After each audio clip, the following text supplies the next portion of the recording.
Fala pessoal, beleza? Estamos aqui de novo em mais um Física com o John e na aula de hoje a gente vai dar continuidade aos nossos estudos de dinâmica impulsiva. Tá? E hoje a gente vai falar de algo muito importante para a física, que é o conceito de conservação de quantidade de movimento. E a importância disso vocês vão ver no final da aula.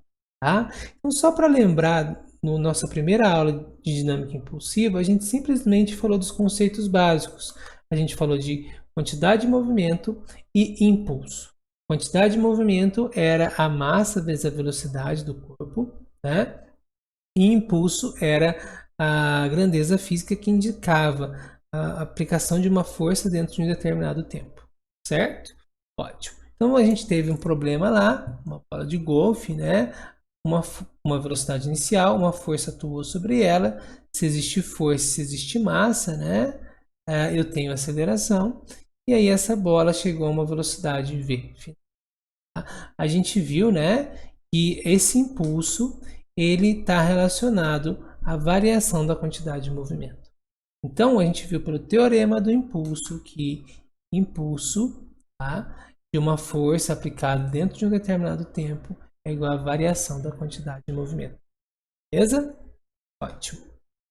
Então o que a gente vai falar hoje são sistemas que não existem forças, ou seja, sistema, ou existem forças, né? Mas a resultante de forças é nula. Bom, nós chamamos esse tipo de sistema isolado. Então vamos pegar lá a equação que a gente tem do teorema do impulso. A gente sabe que a resultante neste caso é zero. Não existe a soma de todas as forças, vai me dar zero. Tá? E o teorema do impulso, eu sei que a resultante das forças vezes o tempo é a variação da quantidade de movimento. Se esse cara aqui é zero, né, quer dizer que eu vou zerar tudo, gente. Então eu vou ter que a variação da quantidade de movimento é zero. Né? Eu tenho que a quantidade de movimento no início, ou seja, massa vezes a velocidade do início, vai ser igual a massa vezes a velocidade no final. Bom, beleza? Então vamos pensar aí num problema. Vamos dizer que eu pegue uma bala de canhão aí, tá, gente? Vamos lá. Eu pego uma bala de canhão, tá? Se nenhuma força atuar sobre essa bala de canhão, né? Eu sei que a quantidade de movimento no início é igual à quantidade de movimento no final, tá bom? E aí neste caso que meu balão está, minha bola de canhão, desculpa, está parada, nenhuma força atua sobre ela, né? A massa dela não muda e a velocidade também não muda, então a quantidade de movimento vai ser igual mesmo, tá? Ela está aqui parada, então nada vai acontecer com ela. Então, m vezes zero é igual a m vezes zero, né, gente? Mas e aí, professor? Não tem benefício nenhum nisso. Tá, gente? Não tem benefício quando a gente está falando de um problema desse. Tá? Mas se a gente pegar um outro problema, vamos lá. Vou colocar essa bola de canhão agora dentro do canhão. Tá? E eu sei se não existir forças, né? Então a quantidade de movimento vai se conservar. Então vamos lá. Eu pego o meu canhão, coloco a minha bala ali dentro, né? E aí eu vou acender o pavio do meu canhão aqui, né? Vai acontecer a queima da pólvora nessa reação química exotérmica, né? Vou transformar isso em energia e essa energia vai promover o deslocamento da minha bala, certo? E eu sei que minha bala vai sair muito bom. A questão é, se eu tomar como o meu sistema apenas a bola, bem, no começo e no fim, eu sei que ela não vai ser um sistema isolado. Porque neste caso, né, existiu uma força impulsionando a bola, né, e mudando a velocidade dela, que antes era nula. A velocidade da bola inicial era zero, então se mudou a velocidade é porque alguma força atuou sobre ela. Bem, então se eu tomar como sistema isolado só a minha bola, eu não posso fazer isso porque existe uma força externa aqui. Tudo bem? Ótimo. Mas a importância, a grandeza desse sistema isolado, né, está em que sistema a gente está adotando, gente. Tudo bem, se eu pegar só a bola não vai dar certo mesmo, porque existe força externa. Mas se eu pegar como sistema todo o meu canhão, incluindo a bola e o canhão, né, no caso. Tá? Então, esse vai ser o meu sistema isolado. Então, antes de eu acender o pavio e depois que eu acendo o pavio, eu tenho ali um sistema totalmente isolado. Ah, professor, mas quando você fez a explosão ali, existiu uma força. Tudo bem, existiu uma força impulsionando a bola para frente e essa força, por ação e reação, impulsionou o canhão para trás. E aí a gente sabe que se eu somar essa ação e essa reação, né, a resultante de forças, neste caso, vai dar zero. Então aqui eu tenho um sistema totalmente isolado. Tudo bem? Perfeito. E aí se eu tenho esse sistema isolado, gente, olha que interessante. Vamos lá. Na situação inicial, sistema canhão e bala, tá? Bonitinho, parado, em repouso, tá? Situação final, minha bala já, meu canhão, já acendi o pavio do meu canhão, né? Ele já estourou a pólvora e aí a minha bola já está em uma velocidade determinada, tá bom? Então eu tenho a bala de canhão com uma velocidade, né? Uma massa, e o canhão que sofreu um recuo também com uma velocidade e uma massa maior, tá bom? Ótimo, perfeito. Do ponto de vista desse sistema isolado, né, eu sei aqui, ó, vamos lá, a quantidade de movimento no início e a quantidade de movimento final, então vão poder se igualar. No início, o que eu tenho? Massa vezes a velocidade. Massa vezes a velocidade. A questão aqui é que a velocidade é nula e a velocidade é nula porque os dois estão parados. Aqui no final, né, eu tenho a velocidade de recuo do canhão, que eu chamei de V maiúsculo, e a velocidade da bala, que eu chamei de V minúsculo. Como eu posso isolar as duas coisas, né? Estamos num sistema em que não existe forças externas e todas as forças estão aqui dentro, né? A gente pode igualar um do outro. Então, se eu passar para cá na equação, né, eu consigo definir a velocidade de recuo do canhão com relação à velocidade da bala. Tudo bem? Passo M dividindo, então eu vou ter essa relação entre a velocidade. Interessante, né? Quanto maior a massa, quanto maior a inércia, menor a velocidade, para que um equilibre o outro, já que a quantidade de movimento é igual para os dois. Tudo bem, gente? Beleza? Muito, muito. Isso aqui é fantástico, vocês vão ver daqui para frente. Tá? E para a gente entender melhor isso, vamos fazer um exercício.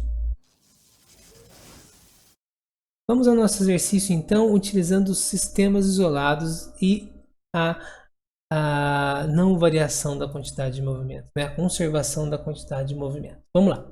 Tem um trabalhador de massa M, ele está em pé, em repouso, sobre uma plataforma de massa M maiúsculo, Mzão. O conjunto se move sem atrito sobre os trilhos horizontais e retilíneos com velocidade constante V.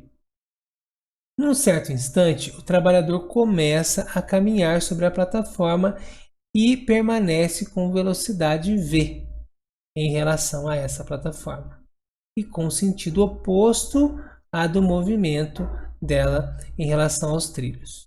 Nessa situação, o módulo da velocidade da plataforma em relação aos trilhos é muito bom, gente. Olha que interessante esse problema. Então vamos pensar aqui. Inicialmente, eu tenho que a minha plataforma está andando com uma velocidade v aqui, tá? Enquanto o nosso amigo está parado.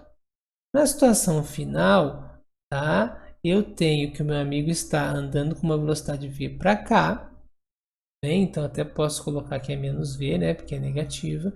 Enquanto a minha plataforma está andando com uma velocidade, vou chamar de v', que é a velocidade final. Tudo bem?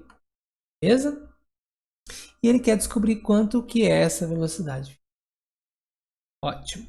Gente, eu sei que se eu pegar aqui só o rapaz ou só a plataforma, tá? Eu não vou ter conservação de quantidade de movimento. Porque o rapaz, quando ele anda, né, aplica uma força sobre a plataforma e por ação e reação a plataforma aplica uma força sobre o rapaz. Mas se eu tomo como sistema isolado, tá? Todo o meu problema rapaz e plataforma, tá? Eu tenho que a resultante das forças aqui dentro é nula e aí o meu sistema, né, ele está isolado. E aí a quantidade de movimento ela se conserva. Bem até aí? Beleza. Então vamos lá. Se a quantidade de movimento se conserva, o quer dizer que a quantidade de movimento inicial é igual à quantidade de movimento final. Como eles estão numa mesma direção, né, gente? A gente nem precisa pensar vetorialmente. Então, é só pensar para a esquerda negativo e para a direita positivo. Bom, vamos pensar inicialmente. Qual é a velocidade, sempre com relação ao solo, tá, gente? Qual é a velocidade da plataforma, tá? A velocidade da plataforma com relação ao solo é v. E a massa da plataforma é m. Então, a quantidade de movimento da plataforma aqui no início, ó, lá, é massa vezes a velocidade inicial. Tudo bem? Ah, e a velocidade do rapaz? Quanto que é? Tá? Vamos lá. A velocidade do rapaz vai ser a velocidade da plataforma mesmo, né, gente? Com relação, ó, de novo, com relação ao referencial aqui de fora, tá? Referencial inercial, beleza? Vai ser massa do rapaz vezes a velocidade também, que os dois estão para frente juntos. Bom? Ótimo. E aqui no final, quantidade de movimento no final, quanto que vai ser? Vamos pensar aqui. Eu sei que agora a minha plataforma vai estar com uma velocidade nova, v', com relação ao nosso referencial aqui de fora, olhando de fora, tá? Com relação ao chão. Então, eu sei que a minha plataforma, então, m vezes v', que é o que eu quero descobrir, né? E aí, o que vai acontecer aqui? Eu tenho que um rapaz tem massa m, mas qual é a velocidade do rapaz com relação ao solo aqui, gente? Ele falou que a velocidade do rapaz é menos v com relação à plataforma, tá? Mas com relação ao solo é a diferença entre essas duas coisas. Então é v' menos v. Deu para entender isso? Perfeito. Então, ó, é só igualar. Como a gente sabe que Q inicial é igual a Q final, basta igualar as duas equações. Então a gente vai ter o quê? M vezes V mais Mzinho vezes V é igual a Mzão vezes V', que eu quero descobrir, mais ó, M vezes V' menos M vezes. Tudo bem? Posso isolar o V', passar o V para lá, né? Que a gente vai ter aqui, tá? Vou passar tudo que é V para o lado de lá e deixar o V' sozinho aqui. Vou ter V', abre parênteses, Mzão mais Mzinho. Enquanto eu passo para lá, né? Tem que V multiplicar Mzão mais 2. Bem, aí eu passo esse cara dividindo, né? E a gente vai ter... Opa, vou pegar aqui de novo. Opa. Vou ter que V' que eu quero descobrir é igual a V Mzão mais 2M sobre M mais M. Beleza, gente? Essa é a nossa resposta. Tranquilo? Então, ó, vamos lá. A nossa resposta é... Opa, a resposta A. Beleza, gente? Importante nesse exercício é vocês tomarem cuidado e sempre pegarem com relação ao chão, ao trilho. Tá bom? Então é isso. Beleza, gente. Fizemos o exercício, tá? Agora a questão é, por que isso é tão importante para a física? Porque conservação de quantidade de movimento é importante tanto para a física atômica quanto para a astronomia, estudos de buracos negros e tudo mais. Gente, essa definição de quantidade de movimento diz o seguinte: se eu tomar um sistema bem definido como isolado, isso sempre vai acontecer. Então, toda vez que eu vou estudar um problema, tá, e eu cerco esse problema com um sistema isolado, esqueço tudo que está acontecendo ali fora e cerco ele ali, tá, eu sei que não existem forças externas sobre esse sistema. Então, eu posso conservar a quantidade de movimento. Isso é importante porque todo o estudo de física, estudo sério, né, estudo sobre decaimento de partículas ou estudos sobre astronomia mesmo, buracos negros e tudo mais, todos eles começam pela lei da conservação de quantidade de movimento.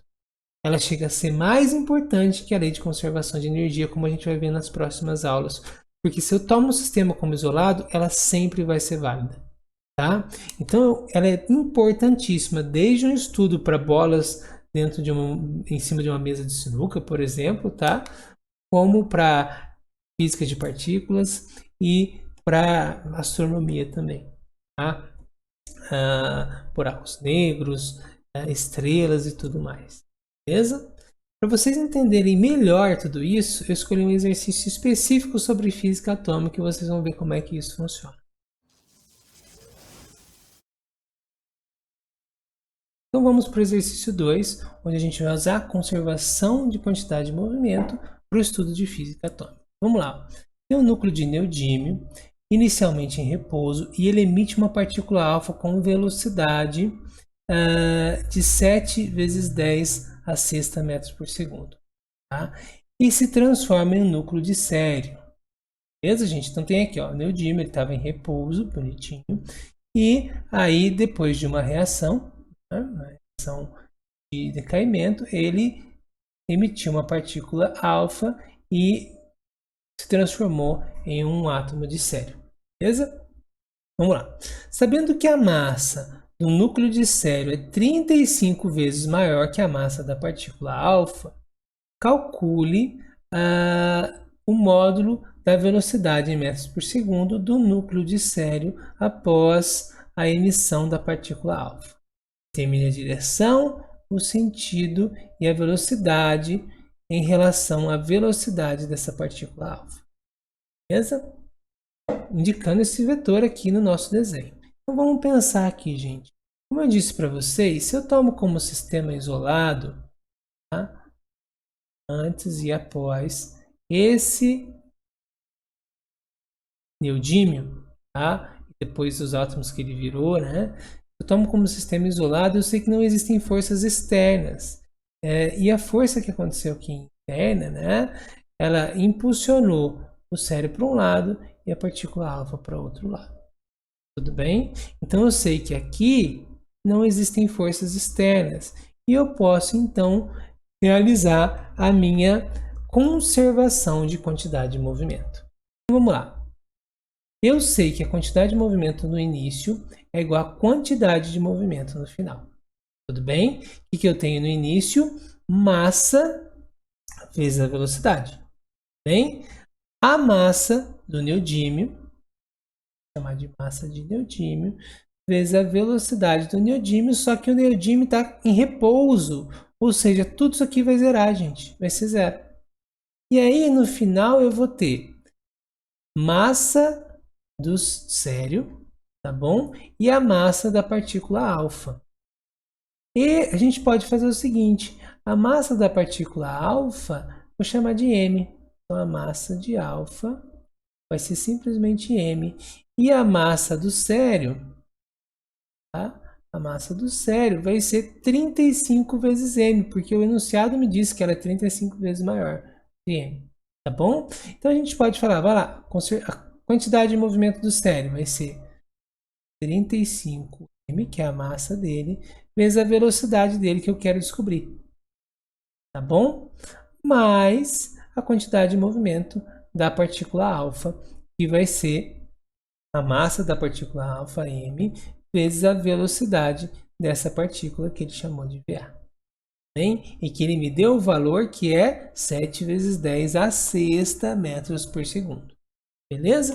Então basta, isso aqui é zero, né, gente? Eu quero descobrir esse VC, basta eu fazer a manipulação aqui matemática e a velocidade dele, ó. Posso até cortar os m's, né? Porque aqui desse lado é zero. Então eu vou ter que a velocidade dele vai ser menos a velocidade de A sobre 30. Bem? E aí se eu pegar aqui, né, gente? 7 dividido por 35 vai dar 1/5. Opa!